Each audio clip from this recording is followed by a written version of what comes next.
एक क्वेश्चन हम पढ़ते हैं, एग्जाम्पल नंबर 36 कहता है क्या, find the successive discount of 30%, 20% and 10%, 30%, 20% तथा 10% एंड 10%। देखिए ये क्वेश्चन जो है ना 2-3 बार एग्जाम में पूछा गया, 2-3 बार 4 बार एकदम सेम क्वेश्चन रिपीट करता है, ये नंबर भी चेंज नहीं हुआ, 30, 20, 10। याद रखें, किसी भी प्रीवियस ईयर को उल्टा करके देखिए आपको समझ में आ जाएगा, या किसी भी मैथ्स की बुक को उल्टा करके देखिए एकदम सेम क्वेश्चन मिल जाएगा। इस क्वेश्चन का तो हम तो कहेंगे आपको आंसर याद रख ले, आंसर होगा 49.6%।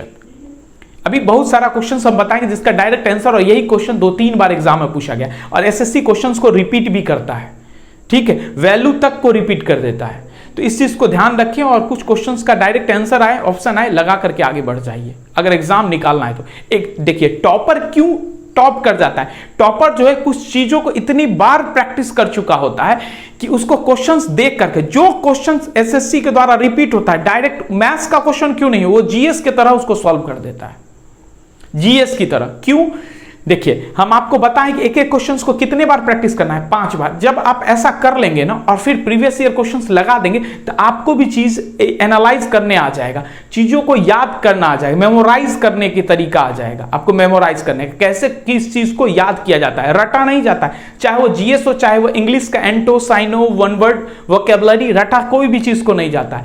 बस चूंकि अगर टीचर किसी चीज को इंटरेस्टिंग वे से पढ़ाए ना तो आपको रटने की जरूरत नहीं पड़ेगी। जीएस एकदम रटने वाला चीज नहीं है, लेकिन क्या करते हैं कुछ लोग जीएस को भी रटवा देते हैं। समझना है, एक सीक्वेंस से समझेंगे ना तो कहानी लगेगा, हिस्ट्री हो, चाहे वो ज्योग्राफी हो, पॉलिटी हो, इकोनॉमिक्स हो, कुछ भी हो, तो आपको एकदम लगेगा एक स्टोरी की तरह, किसी भी चीज को एक कहानी की तरह। मैथ्स को एकदम गेम की तरह पढ़ें, गेम, अगला लाइन क्या होगा, अगला लाइन क्या होगा, अगला नेक्स्ट स्टेप क्या होगा, इस टाइप से, ठीक है।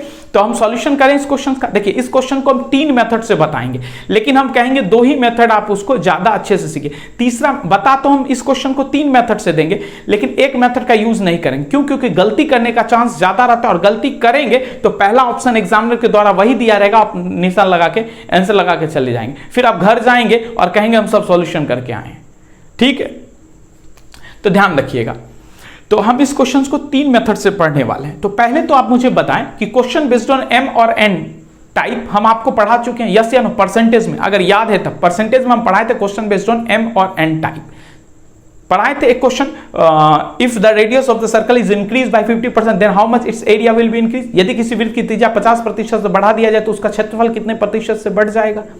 बताए थे एरिया बराबर होता है circle, area of the circle is equals to pi r square, r into r, r को एम मान लेंगे, एक दूसरे आर को एम मान लेंगे, एन मान लेंगे, M plus M into N by 100 बताए थे। हम बोले थे इसका यूज हम सीआई में भी करने वाले हैं, प्रॉफिट एंड लॉस में भी करने वाले हैं। तो ये टाइम आ गया है कि हम उसका यूज करें प्रॉफिट एंड लॉस में, बस वहां बीच में प्लस था, यहां माइनस हो जाएगा। तो पहले तो हम कॉन्सेप्ट सिखा देते हैं आपको, कॉन्सेप्ट क्या है वो आप सीख लीजिए। पहले हम कॉन्सेप्ट सिखा देते हैं, क्लियर है।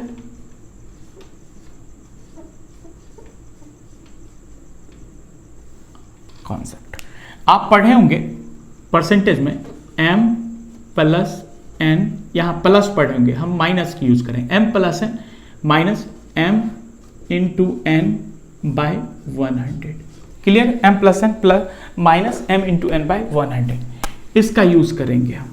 पहला मेथड में इसका यूज करेंगे, दूसरा मेथड में इसका यूज नहीं करेंगे, तीसरा मेथड में हम कोई दूसरा तरीका यूज करेंगे, m प्लस n। अब आप कहेंगे कि हमारे पास तो 30-20, पहले हम क्वेश्चंस को लिख भी लेते हैं, ठीक है, फिर हम इसको समझाएंगे आपको।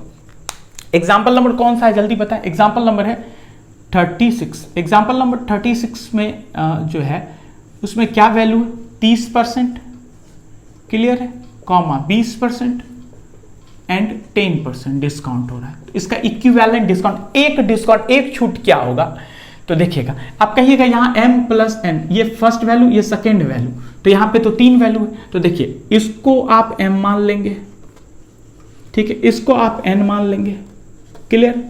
इसको सॉल्व करेंगे तो कुछ ना कुछ तो रिजल्ट आएगा, रिजल्ट आएगा। इसको फिर से आप n मान लेंगे, m मान लेंगे, और फिर इसको आप मान लेंगे n, फिर इसको सॉल्व करके रिजल्ट जो आएगा वो आंसर होगा, जो रिजल्ट होगा वो आंसर होगा, क्लियर है, इतना काम। इससे शॉर्ट मेथड भी बताएंगे हम, इससे शॉर्ट मेथड भी बताएंगे। फिलहाल सीखते जाइए, क्योंकि सीखना है अभी, तो सीखते जाइए, ठीक है। हम सॉल्यूशन करें, इसका यूज करें हम। चलिए सॉल्यूशन करते हैं। पहले तो m इसको माने, m 30 को 20 को n माने, तो लिखिए 30 plus 20 minus 30 into 20 by 100। Clear है। अब देखिए 0 से 0 कैंसिल होगा, 10 से 10 10 से 10 कैंसिल, 10 10 10 10 3 इंटू 6 अब 30 और 20 50 50 माइनस 6 तो 44 होगा, 44 होगा, यस या नो, 44 होगा, हो जाएगा। चलिए ठीक। अब इस रिजल्ट को हम क्या मान लेते हैं, इसको हम m मान लेते हैं, इस रिजल्ट को क्या मान लेते हैं, m मान लेते हैं, और n क्या माने, n बराबर हो जाएगा यहाँ 10, ठीक है। अब हम इसको यूज कर दें, इसको सॉल्व करें, तो चलिए सॉल्व करें इसको।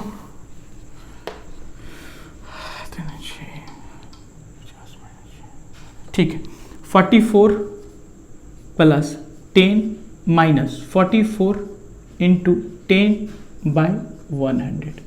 क्लियर है। अब देखिए कुछ चीज कटेगा, 1 0 से 1 0 कैंसिल, ठीक है। यहाँ 44 बाई 10 है, तो एक देखिए यहाँ 10 है, तो यहाँ 1 0 है, तो एक अंक से पहले दशमलव हो जाएगा, एक अंक से दशमलव, तो यहाँ पे वैल्यू हो जाएगा 4.4 होगा, 4.4। 1 0 है, तो एक अंक से पहले दशमलव लग जाएगा। यहाँ 44 और 10 कितना होगा, 54 माइनस 4.5, 44 और 10 54 लिख भी देते हैं हम आपके लिए। 44 44 और 10 कितना होगा, 54 और माइनस कर दें 4.4, तो ये कितना हो जाएगा 49.6%। क्लियर, 49.6%। तो ये क्वेश्चन का आपका ये एक आंसर हो गया, ठीक है। अब हम सेकेंड मेथड की ओर आए। सेकेंड मेथड और थर्ड मेथड जो हम बताएंगे ना, उसका यूज करेंगे आप क्वेश्चन को सॉल्व करने, थर्ड मेथड का यूज करेंगे। फर्स्ट मेथड समझ में आ गया, अब सेकेंड मेथड की ओर आए, ठीक है। चलिए अब हम सेकेंड मेथड की ओर आते हैं। सेकेंड मेथड से ज्यादा इंटरेस्टिंग फर्स्ट और सेकेंड से थर्ड मेथड है, तो थर्ड मेथड को जरूर देखें, क्योंकि आने वाला सभी क्वेश्चन हम थर्ड मेथड से ही सॉल्व करने वाले हैं, ठीक है। तो ध्यान दीजिएगा, पहले तो हम सेकेंड मेथड आपको बता दें। सेकेंड मेथड क्या है, सेकेंड मेथड देखिएगा। सेकेंड मेथड है कि सक्सेसिव डिस्काउंट है, पहले 30% है, फिर 20%, फिर 10% है। तो मान लेते कि पहला कोई भी चीज पहले जो होता है वो 100% होता है सबसे पहले, ठीक है। किसी भी चीज का वैल्यू 100% होता है। एमआरपी मान ले, डिस्काउंट है, छूट है, तो एमआरपी पे ही होगा, तो 100% एमआरपी होगा। अंकित मूल्य, एमआरपी मतलब मैक्सिमम रिटेल प्राइस, या अंकित मूल्य या छपा हुआ मूल्य 100% है। उस पर 30% छूट, 30% पहला छूट है 30%। अगर 100 का 30% छूट हो गया तो बचेगा कितना, 70% बचेगा, वो लिखना है 70%, ठीक है। 100 का 30% छूट हो गया तो बचा 70%, और 70% का 20% छूट हो गया, 20% छूट हो गया तो 70 का 20% छूट हो गया तो 70 का 80% बचेगा, क्योंकि 20 और 80 100% होगा। 70 यहाँ पे कोई वैल्यू है, 70% मत सोचे, यहाँ पे बोले 70 कोई वैल्यू है, वो उसका 20% खर्च हो गया। 70 रुपया का मान लीजिए 20% खर्च हो गया, तो 70 का 80% आपके पास बचेगा। मान ले कि आपके पास 70 रुपया है, 70 रुपया है ना आपके पास, 70 का 20% खर्च हो गया, तो 70 रुपया का कितना परसेंट बच जाएगा, 80%। 70 का 80%, 80% का वैल्यू होता है 4/5।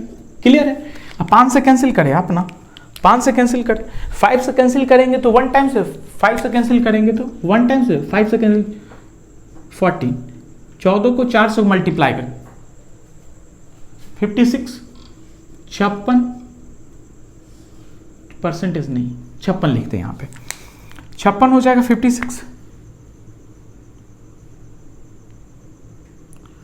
56% और फिर 10% डिस्काउंट, तो 10% फिर से छूट, तो 56 का 10%, 56 रुपया आपके पास, उसका 10% छूट दे दिए, तो आपके पास कितना बचा, जल्दी बताएं। 56 का 90% बचा क्या, 90%। क्लियर, 56 का 90% बचा, तो 1 0 से तो 1 0 कैंसिल होगा। 56 इंटू 9 अपॉन 10 बताइए कितना होगा। 56 इंटू 9 56 गुने 9 56 गुने 9 बटा 10 बताएं मुझे कितना होगा। ये होगा 50.4 50.4 होगा ना, कितना होगा 50.4 आया किसी का 50.4%। अब देखिए ये भी पहला ऑप्शन होगा एग्जामिनर जल्दी जल्दी में अगर इस मेथड सेकेंड मेथड का यूज करेंगे तो आंसर आप लगा करके बढ़ जाएंगे 50.4। एग्जामिनर जानबूझ करके फर्स्ट ऑप्शन 50.4 दे देगा, लेकिन ये आंसर नहीं होगा, ये डिस्काउंट नहीं होगा, ये वो अमाउंट होगा जो आपसे आपको लिया जाएगा, आपसे लिया जाएगा, आपसे लेने वाला अमाउंट होगा, छूट वाला अमाउंट नहीं होगा, जो आपको छोड़ा जाएगा। वो अमाउंट कैसे निकालेंगे, तो आप क्या करें 100 माइनस कर दें 50.4 100 माइनस 100 माइनस 50.4 माइनस करना पड़ेगा। जब हम इसको अंतर निकालेंगे, अंतर निकालें तेजक 49.6%, तो ये हुआ एकत्र छूट, एकत्र एक साथ छूट हो गया, डिस्काउंट हो गया 30%, 20% और 10% का एकत्र छूट हुआ, इक्विवेलेंट डिस्काउंट हुआ 49.6%। ये जो है ना माइनस करना स्टूडेंट भूल जाते हैं, इस मेथड का एक दिक्कत है कि माइनस करना आप भूलेंगे गलती से तो जल्दबाजी में आप ये आंसर लगा के निकल जाएंगे, और ये आंसर लगा के निकल जाएंगे तो ये गलत हो जाएगा, ध्यान रखेंगे, ठीक है। अब हम थर्ड मेथड की ओर आए, चलिए ठीक है, चलिए अब हम थर्ड मेथड की ओर आते हैं, एग्जांपल नंबर 36 का ही, ठीक है। थर्ड मेथड का ही यूज करेंगे आने वाले क्वेश्चंस में, तो थर्ड मेथड को आपको सही से सीखना है, ठीक है। देखिएगा थर्ड मेथड का यूज करें, एग्जांपल नंबर कौन सा है 36 का, इसी क्वेश्चन का थर्ड मेथड। तो कौन सा मेथड है थर्ड, देखिए find the successive discount of, question क्या है, find the successive discount 30%, 20% and 10%। तो पहला डिस्काउंट कितना 30, फिर दूसरा कितना 20, फिर 10, ठीक है। तो इसको हम लिख देते हैं, इसको पहले हम लिखते हैं। पहला डिस्काउंट है 30%, 30% का फ्रैक्शन वैल्यू कितना होता है 3/10, 3/10 होता है। तो मान लेते हैं पहले कोई चीज 10 यूनिट था, पहले कोई चीज कितना यूनिट था, पहले कोई चीज 10 यूनिट था आपके पास, और पहले वाले को ही एमपी कहते हैं, क्योंकि डिस्काउंट हमेशा किस पे दिया जाता है, छूट हमेशा एमपी पे दिया जाता है, मैक्सिमम प्राइस पे, एमपी पे यानी मैक्सिमम प्राइस यानी अंकित मूल्य पर, या तो पहले बोले या एमपी बोलते हैं, ठीक है। अगला क्वेश्चन 2-3 क्वेश्चन के बाद जो आएगा ना कॉन्सेप्ट, उसमें एमपी और सी आपसे एमपी और एसपी का अनुपात पूछ लेगा, तो आप पहले मान ले या तो इसको एमपी माने, एमपी, क्योंकि छूट हमेशा एमपी पे दिया जाता है, ठीक है। हम पहला 10 का 30% कितना होगा 3, 10 का 30% कितना होगा, तो ये छूट होगा यानी डिस्काउंट होगा, डी मतलब डिस्काउंट छूट। तो अगर 10 का सामान था 30% छूट दे, यानी 3 छूट दे दिए, तो अब कितना आपका 10 माइनस 3 कितना होगा 7, यानी इसको कहते हैं एसपी, एसपी यानी अब हम इसको बोल सकते हैं, अब पहले कोई चीज 10 यूनिट था, अब उसका कीमत कितना होगा 7 यूनिट, छूट के बाद अब उसका कीमत 7 यूनिट, ठीक है। दूसरा 20%, 20% का वैल्यू कितना होगा 1/5, पहले कोई चीज 5 यूनिट था, पहले कोई चीज कितना यूनिट था 5 यूनिट, पहले किसी चीज का कीमत 5 यूनिट था, उसका 20% छूट हुआ, तो 20% छूट हुआ यानी एक डिस्काउंट हो गया, एक छूट हो गया।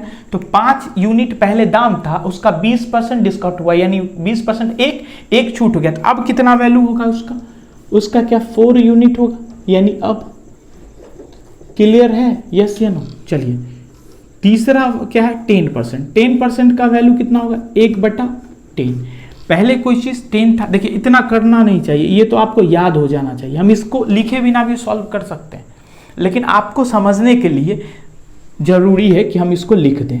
पहले 10 का 10% का एक यानी एक डिस्काउंट होगा, तो पहले कोई चीज 10 यूनिट था, उसका 10% डिस्काउंट हो गया यानी 1 यूनिट डिस्काउंट हुआ, तो अब कितना 9 यूनिट। ये समझ में आ गया, ये समझ में आ गया तो ये सॉल्यूशन हो गया। पहले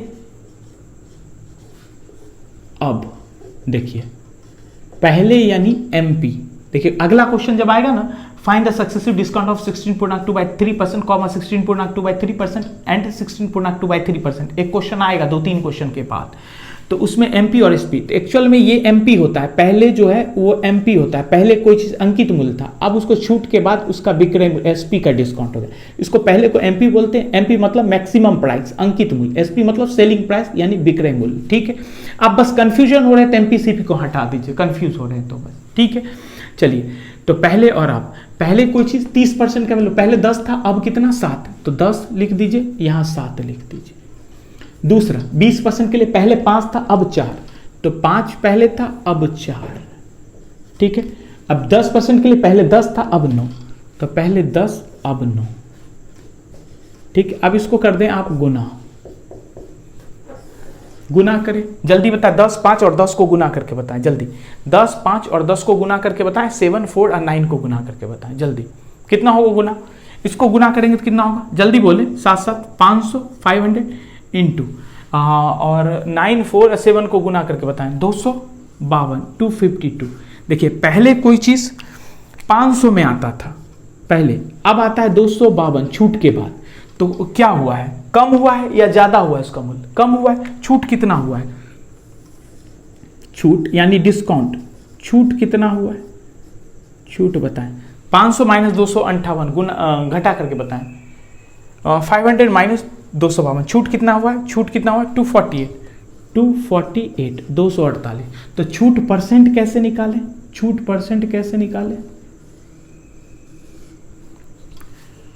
तो डिस्काउंट परसेंट बराबर, डिस्काउंट परसेंट बराबर, जितना डिस्काउंट होता है उसको ऊपर रखते हैं, 248 248। ये डिस्काउंट हम किस पे कैलकुलेट कर रहे हैं? एमपी पे, यानी पहले वाले वैल्यू पे, एमपी पे। एमपी जब तक नहीं देंगे तब तक पता चलेगा छूट कितना हुआ है, 248। तो एमपी जितना छूट हुआ उसको ऊपर, जितना में हुआ उसको नीचे, यानी 500 इंटू 100 से मल्टीप्लाई इसलिए क्योंकि परसेंटेज में लिखना चाहते हैं। जब इसको आप सॉल्व करेंगे ना तो ये हो जाएगा 49.6%। तो ये आपका हो गया आंसर, इक्विवेलेंट इसका 49.6%। तो उम्मीद है आपको ये क्वेश्चन भी अच्छे से समझ में आए। देखिए, इतना माइंड में आप क्या करें, ये लिखने का जरूरत नहीं, केवल ये लिखना है, ये आंसर निकाल देना है। ठीक है।